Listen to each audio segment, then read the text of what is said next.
All right, greetings and salutations, young true believers. So this week we start the chapter on ethics, ethical theory, and I want to address something that is explicitly not in the text and isn't covered in any of the crash course in philosophy videos. And this is, in my estimation, a serious scandal in philosophy because this has been uh, it's what I'm about to talk about is something the philosophers have been aware of for the past 250 years. It's been evident ever since David Hume, the Scottish philosopher in the 18th century, wrote his treatise of human nature, and that is the importance of empathy and the emotions to moral decision making. So, as always, we should start with the definition.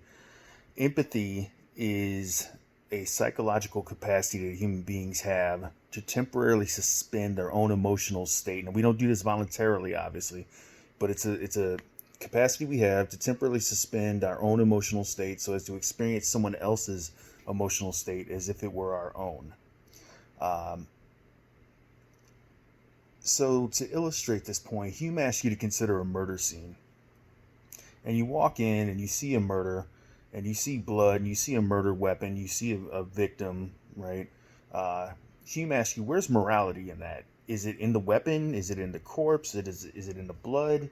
Is it in the entire scene? Or is it rather that morality comes into play when you have an emotional reaction to those events? Now, this has led, particularly in the 20th century, this was the early 20th century, this was really bad. It led to a theory known as emotivism, which is a complete misunderstanding and misinterpretation of what Hume was arguing. So the emotivists hold that there's nothing cognitive about moral judgments, they're just emotional reactions, and that's all that morality is. You can't say anything um, substantive about morality because there's nothing to say. It's just, again, like, if you disapprove of slavery, it's slavery, boo. Or if you approve of, say, giving to charity, charity, yay. But that's not what Hume was arguing, right? For Hume, there is a cognitive aspect of morality, but philosophers prior to himself had ignored the extent to which empathy and the emotions play a very important role in moral decision making. Modern psychological research bears this out. If you don't have a capacity for empathy, you suffer from what is known in psychology as antisocial personality disorder, meaning you are a psychopath. That is, you were born without a capacity for empathy, or you're a sociopath. You lost your capacity for empathy owing to environmental factors. Um, and Hume talks about this extensively. There are three possible ways to lose your capacity for empathy. Uh, Extreme neglect, two, um, extreme neglect and poverty abuse, right? Two would be repeated exposure to violence. And then the last one is strange, but again, psychological research bears this out, flattery. So, for example, he points out he uses an example the cases of Nero and Caligula, ancient Roman emperors, who were notoriously sociopathic and tormented people just for the sheer delight of tormenting people. Um, if you were like ancient royalty, an ancient Roman emperor, an Egyptian pharaoh, what have you, led to believe from the time you were born that you are a god, it becomes really difficult to relate to your fellow human beings as human beings.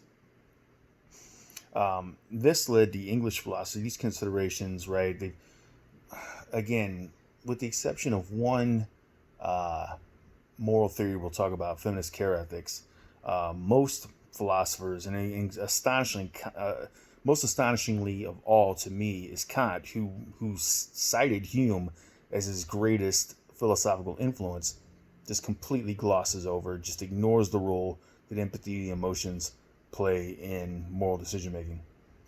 Um, but these considerations, of what to do about the sociopath or the problem of sociopath, led the English philosopher Bernard Williams in 1985 to write a book called Ethics and the Limits of Philosophy. And among the many questions that Williams considers in that book is what to do about the sociopath. And this raises a really interesting problem for philosophers because philosophers have historically said, oh, well, you can solve just almost any problem by sitting down and reasoning it out, right? So ostensibly, we should be able to sit down with the sociopath and give him or her a well thought out, well defended, reasonable argument for why he or she should be moral. But as Williams points out, the sociopath can hear your well reasoned argument at the end of it, stop, shake his or her head yes, and say, yes, that makes a lot of sense, but I don't see how it applies to me. So what do you do about the sociopath? The most you can do on Williams' view was to hope that he or she would be law-abiding. And then this should be mentioned as well. The vast majority of sociopaths are not serial killers. It is true that every serial killer has been a sociopath, but most sociopaths actually are law-abiding people. They just can't relate to people as such. But if a sociopath chooses to engage in antisocial behavior, violent behavior, the only thing that you can do on Williams' view is to curtail their liberty, right? Imprison them. Now, more recent research conducted in the past 10 years suggests that it's always possible for human beings to forge new neural pathways, which means that even the sociopath could ostensibly, right, redevelop a capacity for empathy. Difficult, admittedly, but possible. Now, we need to talk about moral norms really quickly. What separates a moral norm from, say, an aesthetic norm? We'll talk about aesthetics in a couple weeks. Well, moral norms have a few features. One, they're overriding. Moral norms trump all other considerations, right? So if you got a conflict between, say, a moral norm and a legal norm, the moral norm should take precedent, right? Moral norms are generally, now with one exception that we'll talk about in a minute, they're universal and objective. One of the biggest myths that we have to debunk in this chapter is this ridiculous notion. It's being codified in a theory known as moral relativism, that morality is relative, that morality does not pertain to all people at all times in all situations. That's nonsense. If slavery is immoral in the United States in the 21st century, slavery is immoral everywhere at all times, regardless of the cultural circumstances. Why? We'll talk about that. Moral norms have a basis in rationality, right? We should be convinced by moral reasons. And that's true, but again, we cannot neglect the role that empathy and the emotions play. Now, I said there was a caveat to morality always being, that we should always be objective and impartial in our moral dealings. Here's the caveat. We have friends and family members whom we hold very dear, right? Why do we hold these people dear? Well, because we've been cultivating relationships with them over the course of years, right?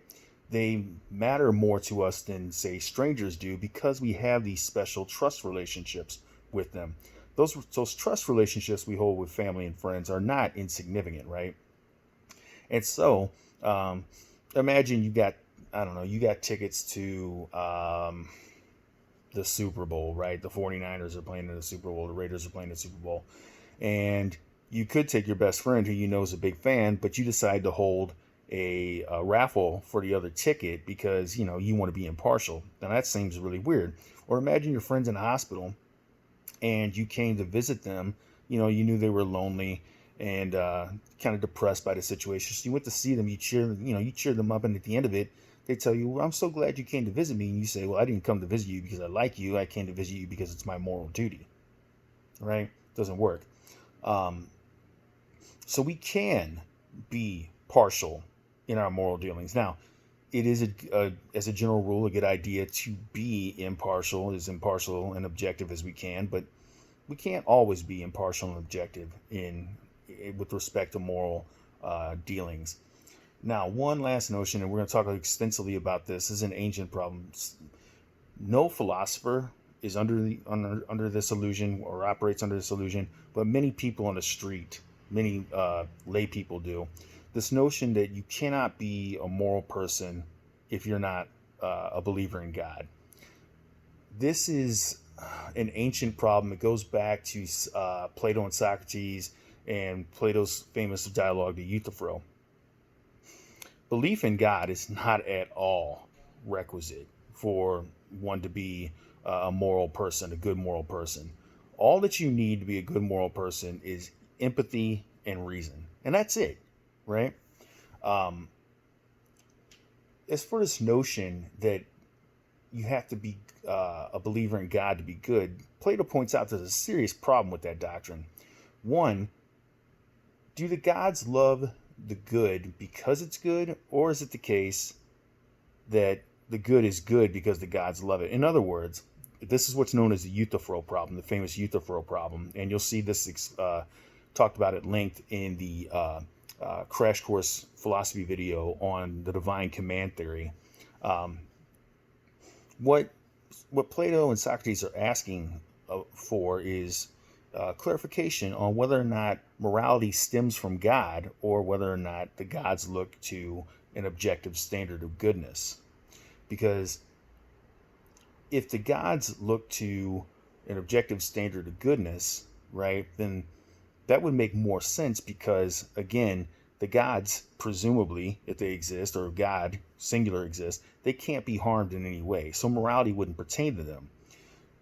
Now, the other part of the problem with the notion that morality stems from God or gods is that if it stemmed from God's nature, then that would make it capricious. God could make morality be whatever God wanted it to be. But remember, morality applies to human beings, and this is something we'll talk about extensively. The utilitarian philosophers talk about this, because we have an objective basis for right and wrong. And this is, again, this speaks to the moral relativism that we need to reject, right? The utilitarian philosophers point out morality can't possibly be relative, because human beings have an objective standard of right and wrong, pleasure and pain. We're constantly subjected to the impact of pleasure and pain. We naturally seek out pleasure. We try to avoid pain.